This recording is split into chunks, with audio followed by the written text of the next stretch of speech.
சில ஆண்கள் பெண்களிடத்தில் காணப்படும் ஒரு முக்கியமான பிரச்சனை தான் வரும் துர்நாற்றம். இதுக்கு வீட்டில் நீங்கள் செய்யக்கூடிய மிகவும் இலகுவான முறைகள் காணப்படுகிறது. இவற்றை நீக்கிறதுக்கு எவ்வாறான முறைகளால் நீங்கள் இவ்வாறான துர்நாற்றத்தை இல்லாமல் செய்யலாம் என்பது சம்பந்தமாக இந்த வீடியோவில் பார்க்க உள்ளோம். கொழும்பில் அமைந்துள்ள பியூட்டி ஸ்கின் கிளினிக்கு அன்புடன் அழைக்கிறோம். முகப்பரு, அதனால் ஏற்படும் தழும்புகள், கருநிறத்தை முற்றாக போக்க, தலைமுடி உதிர்வுக்கு PRP சிகிச்சை, முகத்தில் ஏற்படும் சுருக்கங்களை போக்கி இளம் தோற்றத்தை பெற, முகத்தில் ஏற்படும் கரும்புள்ளிகள், மெலஸ்மா எனும் கருநிறத்தை அகற்ற, முழு உடலையும் பாதுகாப்பான முறையில் வெள்ளையாக்க நேரடியாக கொழும்புக்கு சிகிச்சைகள் பெற பிரச்சனையாக இருந்தால் வாட்ஸ்அப் மூலம் உங்களுக்கு உரிய சிகிச்சைகள் நாங்கள் நேரடியாக பார்த்து முக்கியமான ஆலோசனைகளை தருவோம்.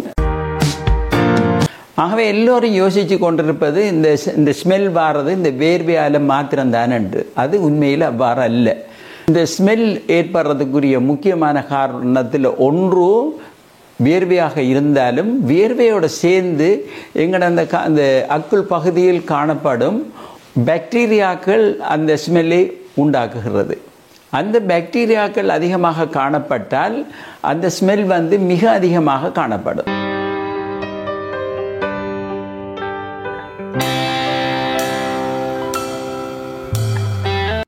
லெமன் ஜூஸ் பாக்டீரியாக்களை அழிக்கக்கூடிய தன்மை உடையது.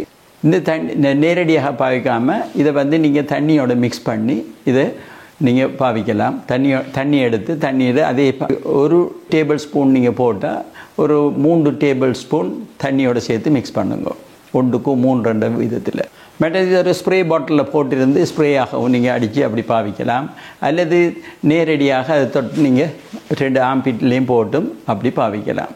மற்றது சில வகையான பாக்டீரியல் சோப்புகள் நீங்கள் வாங்கலாம். அந்த சோப்புகள் நீங்கள் பாவிக்கும் போது அந்த ஏரியாவுக்கு குறிப்பாக அதில் இருக்கிற பாக்டீரியாக்கள் இது அழிஞ்சு போயிடும். ஆகவே அதில் பாக்டீரியாக்களை தொகை குறைகிறதால உங்களுக்கு என்ன நடக்கும்னு சொன்னால் இந்த நாத்தம் குறைவு, இந்த ஸ்மெல் வாரது குறையும்.